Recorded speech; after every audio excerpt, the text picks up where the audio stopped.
Halo semuanya, kita langsung mulai aja ya bedah materinya. Pernah nggak sih pas kalian lagi asyik-asyik scrolling timeline sosmed, tiba-tiba ngerasa kok kayak ada yang ganjil? Misalnya nih, tiba-tiba ada satu topik yang boom, viral banget, atau satu opini yang bener-bener mendominasi kolom komentar, seakan-akan semua orang di internet sepakat gitu sama hal itu. Aneh nggak sih?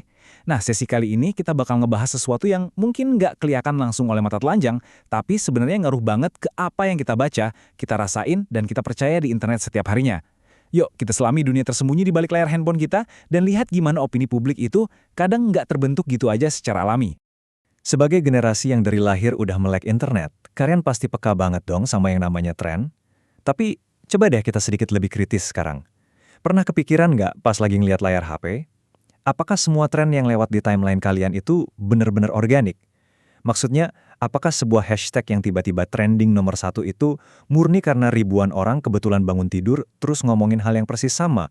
Atau jangan-jangan ada semacam tangan tak terlihat yang diam-diam ngatur itu semua dari belakang? Nah, ini pertanyaan penting banget buat kita pegang selama berselancar di dunia maya, biar kita nggak gampang kebawa arus informasi gitu aja. Dan tebakan kalian benar, fenomena ini tuh nyata banget dan udah dibedah tuntas dalam sebuah laporan berskala regional di tahun 2021.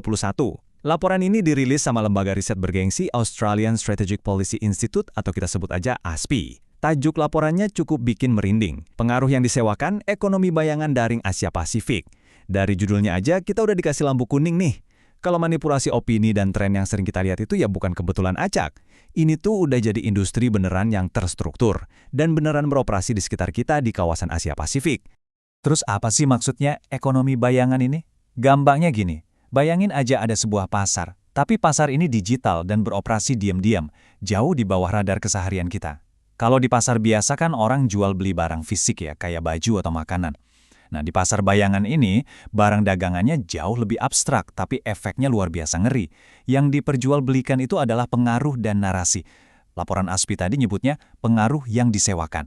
Jadi kalau ada seseorang atau kelompok yang pengen opininya kelihatan didukung banyak orang, atau pengen nutupin suatu isu biar tenggelam, mereka tinggal bawa uang ke pasar ini, terus nyewa pasukan digital buat bikin ilusi dukungan massa. Gila kan? Kalau mau digambarin, internet kita itu ibarat lautan yang dalam banget. Di permukaan, tempat kita main sosmed tiap hari, upload foto, bertukar pesan, atau baca berita, semuanya tuh kelihatan terang, tenang, dan seragam aja. Tapi, jauh di kedalaman sana, ada ruang gelap yang nggak kasat mata, tempat transaksi pasar bayangan tadi terus berjalan aktif. Buat kita-kita yang cuma pengguna biasa, yang cuma berenang di permukaan, seringkali kita nggak sadar kalau ombak dan arus kuat yang tiba-tiba kita rasain di atas, ternyata lagi diaduk-aduk dari dasar laut yang tersembunyi ini. Coba kita bawa obrolan ini ke hal yang lebih dekat sama kita ya.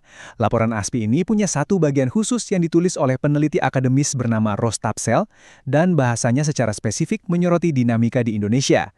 Judul bagiannya, Bagaimana Jokowi Memenangkan Internet. Disclaimer dulu nih, laporan ini murni mengkaji fenomenanya secara akademis, jadi posisinya sangat netral dan gak memihak tokoh politik manapun.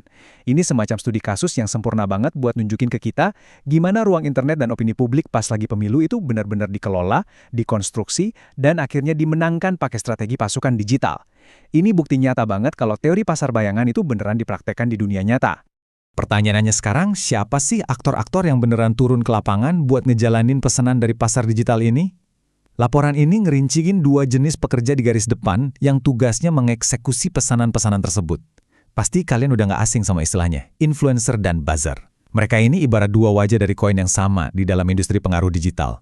Lewat merekalah narasi yang udah dibeli klien tadi bisa sampai ke layar HP kita dan bahkan masuk ke dalam percakapan obrolan kita sehari-hari. Ngomong-ngomong soal itu, aku mau nanya kritis ke kalian, para remaja yang hampir tiap waktu nempel sama sosmed. Menurut kalian, apa sih yang benar-benar ngebedain influencer sama buzzer? Jujur aja, makin kesini, batas antara keduanya kerasa makin kabur di timeline kita. Pas kalian lihat ada sosok dengan jutaan followers lagi semangat banget mempromosikan suatu opini, kalian bisa bedain nggak? Kapan mereka bertindak murni sebagai kreator yang membagikan pandangan pribadi, dan kapan mereka lagi beroperasi sebagai alat sewaan buat ngubah opini publik secara masif? Percaya deh, ngasah insting buat bisa ngebedain dua peran ini, tuh udah jadi skill wajib buat kita survive di era digital sekarang. Jadi, temuan kunci dari laporan tersebut nyebutin kalau walau cara kerja atau penampilan mereka di permukaan mungkin kelihatan beda, influencer dan buzzer itu sebetulnya masuk ke dalam satu payung raksasa yang sama. Keduanya sama-sama berfungsi sebagai instrumen di dalam ekonomi pengaruh yang disewakan. Mereka ini ibarat mesin penggerak yang kapan aja siap dikerahkan. Bisa buat kepentingan komersial kayak ngejual gaya hidup atau yang skalanya lebih masif lagi, menggiring opini publik demi kepentingan politik selama masa-masa kampanye yang krusial. Semuanya bisa diatur. Tapi, disinilah situasinya bergeser, jadi jauh lebih serius dan beneran berdampak nyata buat kita. Aktivitas para aktor bayangan ini tuh bukan cuma soal strategi marketing masif, guys. Dampaknya tuh ibarat kabut tebel yang pelan-pelan nutupin pandangan jernih kita. Ada konsekuensi besar yang terjadi pas ruang publik kita terus-terusan dijejali sama opini-opini palsu yang direkayasa. Praktek ini pelan tapi pasti bisa memanipulasi psikologis kita, mengubah cara kita mandang sesama warga, dan secara fundamental ngerusak dinamika interaksi sosial kita di dunia maya. Dan ini dia bagian yang paling mengkhawatirkan dari risetnya, yang disoroti tajam banget.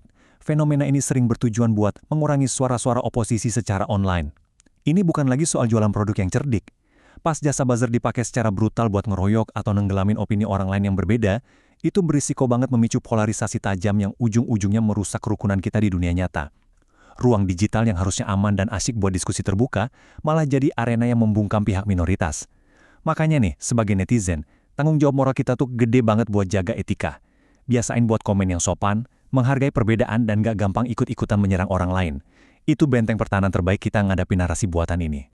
Tentu aja ya, buat ngebongkar jaringan gelap dan kompleks kayak gini nggak bisa cuma pakai tebak-tebakan. Dokumen ASPI tahun 2021 ini bukan sekedar opini satu orang, melainkan hasil kerja keras tim peneliti raksasa. Riset akademik kolaboratif berskala besar dari nama-nama kayak Jacob Wallace, Ariel Bogle, Albert Sang, Hilary Mansur, Tim Niven, Elena Yiching Ho, Jason Liu, sampai Jonathan Corpus Ong ini membuktikan satu hal, yaitu butuh sumber daya yang supermasif buat sekedar memetakan jaringan industri pengaruh yang disewakan di seluruh wilayah Asia Pasifik. Tapi ada satu tantangan gede kalau kita neliti tentang internet. Tren itu berubah dalam hitungan menit, dan postingan kontroversial bisa aja tiba-tiba dihapus dan hilang tanpa jejak. Terus gimana dong caranya para peneliti bisa nyimpen bukti-bukti penting dari ekonomi bayangan ini buat masa depan? Jawabannya ada pada kolaborasi pengarsipan digital. Dokumen-dokumen krusial kayak laporan ASPIKI ini dikelola dan dilestarikan oleh platform perpustakaan digital bernama Gesto. Langkah ini ngebantu banget mastiin kalau kajian akademis mengenai rekayasa opini ini nggak bakal lenyap gitu aja ditelan pembaruan algoritma. Keberadaan platform pengarsipan digital kayak JSTOR ini benar-benar patut kita apresiasi tinggi loh. Sebagai sebuah layanan nirlaba, mereka itu ibarat tulang punggung buat para akademisi, peneliti, dan juga teman-teman mahasiswa yang butuh menggali fakta-fakta historis. Mereka pakai teknologi informasi buat menjaga integritas arsip digital yang terpercaya, biar para peneliti masa depan tetap bisa nemuin, gunain, dan ngembangin pengetahuan tersebut. Punya rumah arsip yang stabil kayak gini tuh krusial banget, karena sejarah kelam soal gimana opini publik pernah dibeli secara terorganisir, itu harus terus didokumentasikan, biar kita bisa belajar darinya. Nggak kerasa kita udah sampai di penghujung pembahasan mendalam kita nih. Mengingat semua temuan ngeri dari riset tadi, aku pengen ninggalin satu pertanyaan reflektif yang bisa kalian bawa tiap kali megang HP. Apakah konten viral yang kalian lihat hari ini, itu murni organik, ataukah itu cuma produk pesanan dari industri pengaruh yang disewakan? Yuk, jadilah pengguna internet yang jauh lebih kritis. Tanamkan kebiasaan buat selalu melakukan verifikasi fakta atau cross-check secara mandiri sebelum kalian memutuskan buat nge-share informasi apapun. Mari kita sama-sama ambil bagian untuk jaga ruang digital kita biar tetap otentik, waras, dan pastinya sehat buat semua orang. Makasih banget udah gabung di eksplorasi kali ini, dan sampai jumpa di pembahasan menarik kita selanjutnya.